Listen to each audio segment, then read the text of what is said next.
छात्र आरएलजेपी के राष्ट्रीय अध्यक्ष आकाश यादव को लालू प्रसाद यादव के भतीजे नागेंद्र यादव की ओर से फोन कर धमकी दी गई है। क्या कुछ पूरा मामला है, इसकी जानकारी लेने हम खुद आकाश यादव के पास पहुंचे। आकाश, एक गंभीर आरोप आपने लगाया है कि लालू प्रसाद यादव के भतीजे नागेंद्र राय ने आपको फोन कर धमकी दी है। क्या कुछ पूरा मामला? देखिए, मेरा जो आरोप है ना, वो कोई लालू प्रसाद यादव जी के भतीजा के नाम से नहीं है। मेरा आरोप नागेंद्र राय पे है। नागेंद्र राय ने मुझे परसों 12 तारीख को सुबह 8:30 बजे से फ़ोन करना शुरू किया। मिलने के लिए बोला पूरा परिवार को यहाँ से लेके चल जाओ, नहीं तो मरवा देंगे। उसके बाद हम पटना पहुँचते कॉल किए, तब भी वो नहीं माने। भद्दी गालियाँ गलौज दी जाए, तुम लोग बहुत माल कमाए हो मंत्रालय में, दुद्दू को मंत्रालय से माल कमाए हो, लाओ 3 करोड़ रुपया लाओ। फिर उसके बाद मैंने उनका जब फ़ोन उठाना बंद कर दिया तो हमारे घर पे 12:30 बजे 5 से 7 लोगों को भेजकर हमारे घर के नीचे आया लोग, आवाज़ दिया। हमारा रेंटर नीचे का जो कारीगर है, पापा हमारे गए, मैं स्नान कर रहा था। उसके जब पापा नीचे जाते हैं तो उनके साथ क्या, आप लोग फ़ोनवा क्या नहीं उठाते हो जी तुम लोग? नागेंद्र भैया का। पापा कह के मेरे पास तो कोई नागेंद्र जी, क्योंकि पापा को मैंने नहीं बताया था कि बात क्या, मतलब घर हम जस्ट पहुँचे ही हैं, क्या हम बोलना शुरू करें। तो उसके बाद भीम नाम के व्यक्ति ने अपने मोबाइल से, अपने नंबर से उसने नागेंद्र राय को फ़ोन किया, भैया ना आए थे तुम, भैया क्या बोलते हैं, तो बात कराओ। उन लोग को भेजा गया था हमको उठवाने के लिए। तो पापा बोले कि हाँ नागेंद्र जी बताइए क्या बात है। 15 मिनट के अंदर मेरे पास पहुंचो राजेंद्र नगर में, मेरे बंगला पे जो कब्जा में है। तुरंत के तो 15 मिनट के अंदर पहुंचो तो सबको मरवा देंगे। तुम लोग औकात वाला बनता है, पहुंचो जल्दी मेरे पास। पापा हमारे डर से हमसे कह रहे भाई परिवार का आदमी हो, कैसे क्यों बात कर रहा है। उसके बाद मैं नहाकर मैं पूजा कर रहा था, पापा आके सुन देखो ना नागेंद्र जी से मेरा बात हुआ है, हमको बुला रहे हैं। बोले अब रुकिए ना, तुम फोन नहीं उठाते क्या उनका? तो हम बोले हाँ फोन उनका आया था, हम नहीं उठाते, फिर के बात उनसे करेंगे। तो ठीक है सुनो ना, हम आ रहे हैं, हमको बुला रहे हैं। पापा हमको सारा मैटर नहीं उस समय तक बताएं। उसके बाद जैसे पापा यहाँ से नीचे रेंटर का स्प्लेंडर लेकर पापा राजेंद्र नगर में गए, तो हम पूजा करके पापा को खोजने निकले। तो भाई पापा अभी तक आए नहीं, मतलब 15-20 मिनट आधा घंटा हो गया, फ़ोन लगा रहे हैं, फ़ोन भी नहीं लग रहा है। उसके बाद हम जब छटोली पार करते हैं तो पापा का मेरे पास फ़ोन आ जाता है कि बेटा ऐसा है कि तुम जरा घर पर ना, तुमसे कुछ बात करना है। तो हम घर पर आए और जब पापा हमारे, मतलब जो भी एविडेंस है, हमने जो साक्ष्य को जुटा रहे हैं हम भी, उस आधार पे बताए हम। फिर पापा आए यहाँ पे तो फिर मैं तुरंत आया। पापा रोने लगे हमारे। बोले क्या हुआ पापा बताइए। तो ऐसा बात है, तुम नहा रहे थे, नागेंद्र का 5 से 7 गो लोग आया, ऐसा चीज़ किया है मेरे साथ, हमको ले गया वहाँ पे। हम वहाँ पे गए, जब गए तो मैंने कहा नागेंद्र जी, उसका सब लोग वहाँ गाली गलौज करने लगा, पिस्टल दिखाने लगा कि भैया आदेश करा ना, खोपड़िया उल्टा दूंगा का, आदेश करा ना। मतलब आपको, आपके पिता को? हाँ मेरे पिताजी को खोपड़िया उल्टा दूंगा का, आदेश करा ना, पिस्टल दिखाकर, रिवॉल्वर या पिस्टल जो भी हो, जो मेरे पिताजी ने देखा। मेरे पिताजी का पॉकेट से फ़ोन छीन लिया गया कि रिकॉर्डिंग तो कुछ नहीं कर रहा है। और उसके बाद बहुत सारा गाली गलौज, बहुत तरीके की ऐसी बातें उन्होंने बोला वहाँ पे, जिससे मेरे पिताजी काफ़ी आहत और मर्माहत रहे, बहुत रोने लगे। तो हमने पिताजी का सारा बात सुनने के बाद अपने सारे घटनाओं को जो 2 दिन के अंदर बीता है, मैंने उस मामले को लेकर थाने में मैंने कल रात को 8:30-9 बजे जाकर मैंने एफआईआर दर्ज बिरभोर थाना में मैंने कर दिया। नागेंद्र राय जी से जब हमारी बात हुई, टेलीफोनिक बातचीत हुई, जब हम लोगों ने जानकारी लेनी चाहिए कि भाई आपने 3 करोड़ रुपए की रंगदारी की डिमांड कर दी है, तो नागेंद्र राय ने साफ तौर से इनकार किया है। उन्होंने साफ तौर से बताया कि वो आपके परिवार के लगते हैं और कहीं ना कहीं आप लोगों ने उनसे कर्ज ले रखा है, और जब वह अपनी कर्ज की वापसी की मांग कर रहे हैं तो आप लोग इस तरह के गंभीर आरोप उन पर लगा। देखिए नागेंद्र राय जो व्यक्ति है ना, वो किस प्रवृत्ति के हैं, किस चरित्र के हैं ना, वो पूरा बिहार जानता है, पहला नंबर चीज़। दूसरा नंबर चीज़ ना, कि जो आरोप वो लगा रहे हैं हमारे ऊपर, तो उसका स्पष्टीकरण मैं आपको मीडिया के माध्यम से तथ्य पे रखता हूँ। 2 महीने पूर्व से नागेंद्र राय का कॉल हमारे पास आना शुरू होता है, परिवार बनकर, परिवार की बातें कर मीठा बोलकर, और जिन विषयों पे वो आपके परिवार में लगते हैं। हमारे फुफेरे घर के दामाद लगे, हमारे फूफा जी, पापा के बुआ के कुछ घर के लगते हैं, जो भी हो उससे कोई मतलब नहीं है।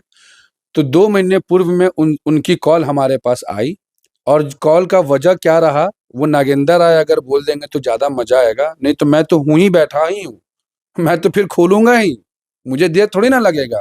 लेकिन मैं थोड़ा सामने वाले का मैं बर्दाश्त करता हूँ कि आप कहाँ तक जा सकते हो।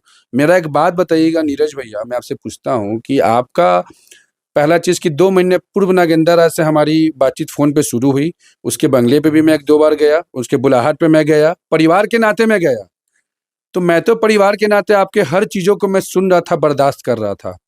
कल आपने परिवार के नाते जो हमारे पिताजी को घर से उठवाने का, मुझे उठवाने का और अपने कब्जाधारी जब बंगला पे बुलाकर बैठाकर पिस्टल भिड़वाने का, रंगदारी टाइप मांगने का, जान से मारने की बात करने का, पूरा परिवार छोड़ने का बात किया, ये तो ना परिवार दर्शाता है और ना ही कोई इंसान दर्शाता है। ये दिखाता है कि आप किसी के नहीं हो।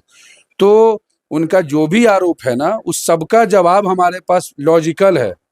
और 2 महीने पहले से पूरे पटना और पूरे बिहार में आप जब घूमेंगे ना, तो नागेंद्र राय और मेरा कभी आमना सामना नहीं हुआ होगा, कभी मेरा उनका मुलाकात नहीं हुआ होगा, कभी मेरा उनका टेलीफोन पे बात नहीं हुआ होगा। और नीरज भैया, जो विषय पे मैं जा रहा हूँ ना, इस विषय की ये शुरुआत है। मुझे नहीं पता कि नागेंद्र राय ने किसके इशारों पे ये काम किया, लेकिन नागेंद्र राय ने जिस मुद्दे पर डिस्कशन किया, वो किसी भी आधिकारिक रूप से वो नहीं होना चाहिए। एक बड़ी बात कही आपने कि किसके इशारे पर काम किया। बिल्कुल। आप बताएं कि आखिर किसके इशारे पर ये काम। वही तो आप आप विषय तय कर लीजिए ना कि आप किस विषय पे हमको बुलवाएं, आप किस विषय पे हमारे पिताजी को बुलवाएं, वो विषय क्या था? वो तो विषय तय कर चुके हैं, उन्होंने साफ तौर से हमें भी जानकारी दी है, फोन पे बातचीत करके जानकारी दी है कि उनका रुपया बाकी है, और जब वो अपने बाकी रुपए की मांग कर रहे हैं तो आप आरोप तो ये रुपया 2 महीना के अंदर में रुपया बकाया हो जाता है। किस बैंक अकाउंट में मेरे पास पैसा भेजे हैं? लगे जमीन कब्जा करने वाला पॉलिटिक्स यहाँ करने के लिए परिवार में। ये जमीन कब्जा कब्जी क्या बात है? ये भविष्य की बात है, ये जीवन की बात है, मेरे और मेरे परिवार की सुरक्षा की बात है। ये आपका जमीन का और ये बिल्डर का सीन नहीं है। क्या लगता है, अब धमकी मिला है तो डर लगने लगा? डर, देखिए, डर भी है, पूरा मेरा परिवार डरा हुआ है, हम लोग डरे हुए हैं। समाज जो अब कोई सुनता है कि भाई लालू का भतीजा धमकी दिया, तो भाई समाज भी डरता है। भाई लालू का नाम जुड़ता है, लालू यादव जी का नाम जुड़ता है, राबड़ी देवी जी का नाम जुड़ता है, तेज प्रताप जी का नाम जुड़ता है, तेजस्वी जी का नाम जुड़ता है, तो लोग थोड़ा डरते हैं। लेकिन हम लोग डरे हुए भी हैं और हम लोग लड़ेंगे। ऐसा नहीं लगता कि आप पूर्व में तेज प्रताप यादव से जुड़े हुए थे और अब पशुपतिनाथ पारस के गुट से जुड़े हुए हैं, तो इसका भी खामियाजा आपको भुगतना पड़ रहा है? देखिए, तेज प्रताप यादव जी से जुड़े हुए थे तो उसका खामियाजा तो आप लोगों ने देखा था कि आरजेडी के उस जो प्रदेश अध्यक्ष हैं, वो कितना झूठ बोल के हमको, हमारे मेहनत को उन्होंने दरकिनार किया था। जो हम वही आकाश थे जो आरजेडी के स्टार कैंपेनर थे, हसनपुर का चुनाव देखते थे, नॉमिनी एसबीआई में बनते थे, स्टार प्रचारक होते थे, और फिर हमको अचानक से कहा जाता कि आकाश तो मेरे पार्टी में था ही नहीं। तो तेज प्रताप भैया के साथ रहने का जो मुझे खामियाजा भुगतना था, वो मैंने भुगत लिया, लेकिन मैं सच्चा था, आप लोगों के बीच में व्यवहार के दम पे था। कोई मुझे मार्केट में कोई कह नहीं सकता कि आकाश यादव ने तेज प्रताप और तेजस्वी यादव के नाम पे 1 कप चाय किसी से उधारी पिया होगा, किसी की बेटी बहू को घर से उठवाया होगा, किसी बहू बेटी के घर पे गलत नजर डाला होगा, किसी को मरवाया होगा। ये आरोप हमारे आपने एफआईआर में तो लिखा है कि नागेंद्र राय ने कहा है कि आपने विभागीय रहते हुए काफी मलाईदार मलाई खाया है। मैंने क्या बोला कि हम लोग पेशेवर अपराधी और अपराधियों के परिवार के लोग नहीं हैं। हम लोग गरीब, मध्यम और बहुत संस्कारिक तरीके के यादव परिवार में लोग आते हैं। और गरीब यादव होने का फायदा अगर ये लोग सोचेंगे ना, मजबूत यादव होकर उठा लें, तो ये गलतफहमी निकाल लिए। 90 वाला बिहार नहीं है, ये 2024 वाला बिहार है। और बात हमारे पिताजी पे गया है, तो आपको ये मालूम होना चाहिए, मैं ना राजा का बेटा हूँ, ना मैं कुछ हूँ, मैं गरीब का बेटा हूँ। गरीब का बेटा होके अपने पिता के आंसू का बदला लूंगा मैं। आपने मामला दर्ज करवा दिया है? किस थाने में? पिरभोर थाना में मामला दर्ज है और सामने में डीजीपी साहब से। पुलिस ने क्या कुछ आश्वासन अभी तक? पुलिस हमारे घर पर आए, वेरिफिकेशन किए, और अनुसंधान में पुलिस को बहुत सारी ऐसी बातें मैं रखूंगा आगे, जो शायद बिहार की जनता के लिए चौंकाने वाला होगा। तो जाहिर सी बात है कि आरएसपी के छात्र युवा अध्यक्ष आकाश यादव ने जिस तरह के गंभीर आरोप नागेंद्र राय पर लगाए हैं, उन आरोपों पर पुलिस ने क्या कुछ कार्रवाई की है, इसको लेकर हम सीधे डीएसपी अशोक कुमार सिंह के पास पहुंचे हैं। सर, एक बड़ा गंभीर आरोप नागेंद्र राय पर लगा है, 3 करोड़ की रंगदारी मांगने का आरोप लगा है। अब तक पुलिस ने क्या कुछ कार्रवाई की है और क्या कुछ छानबीन की?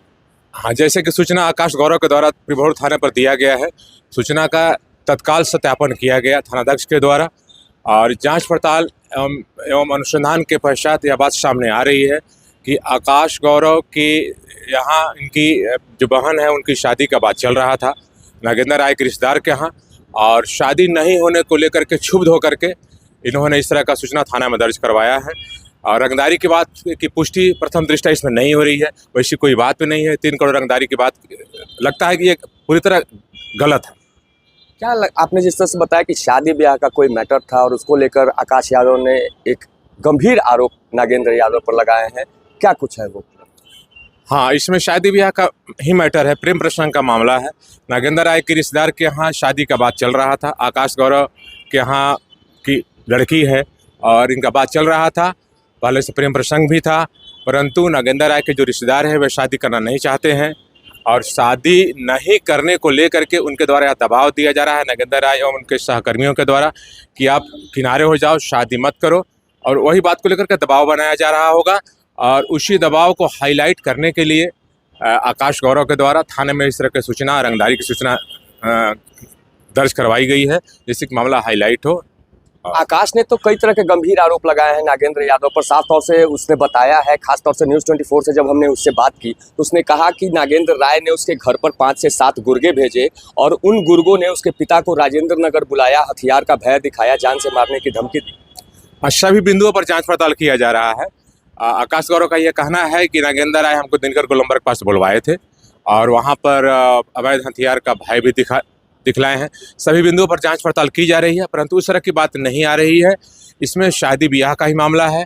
आकाश गौरव चाहते हैं कि शादी हो जाए, नागेंद्र राय चाहते हैं कि शादी नहीं हो, और नागेंद्र राय शादी नहीं हो इस चीज़ को लेकर के दबाव बना रहे हैं और धमकी दिए होंगे। ये बात जरूर हुआ होगा कि शादी जिससे कि नहीं हो उन्होंने धमकी दिया होगा, परंतु धमकी की बात को रंगदारी का रूप दिया जा रहा है और 3 करोड़ रुपये के रंगदारी का रूप दिया जा रहा है, परंतु इस तरह का बात जांच पड़ताल में नहीं आ रहा है।